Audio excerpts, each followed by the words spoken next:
मला असं समजलंय मीडियाच्या माध्यमातून का बच्चू कडूची वर्णी लागणार आणि ते विधान परिषदेवर आमदार होणार।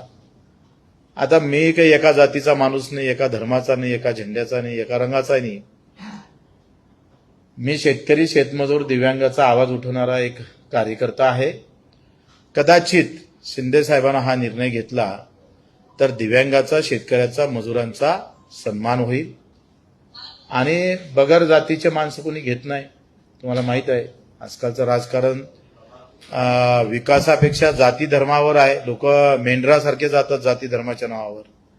आम्ही मुद्द्याची लढाई लढणारे माणसं आहे। कदाचित आमचा विचार झाला तर आमचे काही मुद्दे आहेत, आम्ही आमदारकीसाठी जाणार का, तर बिलकुल नाही।